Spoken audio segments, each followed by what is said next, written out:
நம் சனாதன தர்மத்தின் மறைந்திருக்கும் அரிய தகவல்கள் நம் வீடியோக்களில். ஒரு மனிதனின் வாழ்க்கை பிறந்த நாளில் இருந்துதான் ஆரம்பிக்கிறது என்று நாம் நினைக்கிறோம்.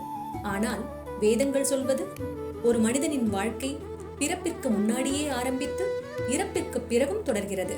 அந்த முழு பயணத்தையும் அழகாக வழிநடத்துகிறது தான் 16 சம்ஸ்காரங்கள். சம்ஸ்காரம் என்றால் சுத்திகரிப்பு அல்லது தூய்மைப்படுத்துதல். ஒரு மனிதனை உடல் ரீதியாக மட்டுமில்லாமல் மனது, புத்தி, ஆன்மா எல்லாம் சேர்ந்து உயர்த்துகிற ஒரு முறையான வழிகாட்டுதல். இந்த 16 சம்ஸ்காரங்கள் ஒரு மனிதன் எப்படி வாழ வேண்டும், எந்த கட்டத்தில் என்ன கற்றுக்கொள்ள வேண்டும், எப்படி முன்னேற வேண்டும் என்பதற்கு ஒரு முழுமையான வாழ்க்கை வரைபடம். முதலாவது சம்ஸ்காரம் கர்ப்பாதானம். தம்பதியர் நல்ல சந்ததி வேண்டி செய்யும் சங்கல்பம், வாழ்வியல் சடங்கு. இரண்டாவது பும்சவனம். கருவில் இருக்கும் குழந்தை ஆரோக்கியமாகவும் நல்ல அறிவுடனும் வளரச் செய்வது. மூன்றாவது சீமந்தோ நயனம், வளைகாப்பு.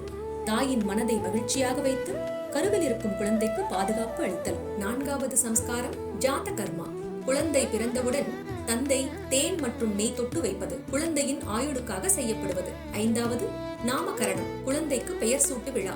இது குழந்தையின் அடையாளத்தை உறுதி செய்கிறது. ஆறாவது நிஷ்கிரமணம், குழந்தையை முதலாக வீட்டிற்கு வெளியே அழைத்துச் செல்லுதல். ஏழாவது அன்னப்பிராசனம், குழந்தைக்கு முதலாக திட உணவை ஊட்டுதல். எட்டாவது சூடா கர்மா, மொட்டையடித்தல், குழந்தையின் தலைமுடியை முதலில் நீக்கி தூய்மைப்படுத்துதல். ஒன்பதாவது கர்ணவேதம், காது குத்துதல். இது உடல் ஆரோக்கியம் மற்றும் நரம்பு மண்டலத்தை தூண்டுதலுக்காக செய்யப்படுகிறது. பத்தாவது வித்யாரம்பம், குழந்தைக்கு அக்ஷரம் அறிமுகம் செய்து கல்வியை தொடங்கி வைத்தல். 11 உபநயனம், பூணூல் அணிவித்தல், ஆத்ம ஞானத்தை பெறுவதற்காக குருவிடம் கல்வி கற்க தகுதி பெறும் சடங்கு. 12 வேதாரம்பம், முறைப்படி வேதங்களையும் வாழ்வியல் கலைகளையும் கற்க தொடங்குதல். 13 கேசாந்தம் அல்லது ரித்து சுத்தி, சவரம் செய்தல், இளமை பருவத்திலிருந்து வாலிப பருவத்திற்கு மாறுவதை குறிக்கும் சடங்கு. 14 சமாவர்த்தனம், கல்வி முடிந்து குருகுலத்திலிருந்து இல்லம் திரும்புதல். 15 விவாகம், இல்லற வாழ்க்கையில் நுழைவது, தர்மத்தின்படி வாழ்க்கையை தொடங்குதல். 16 இறுதியாக வாழ்க்கையின் கடைசி கட்டம் அந்தியேஷ்டி, மனித வாழ்வின் இறுதிச் சடங்கு, உடலை மீண்டும் பஞ்சபூதங்களுடன் இணைத்தல். இது ஒரு முடிவு அல்ல, ஒரு மாற்றம்.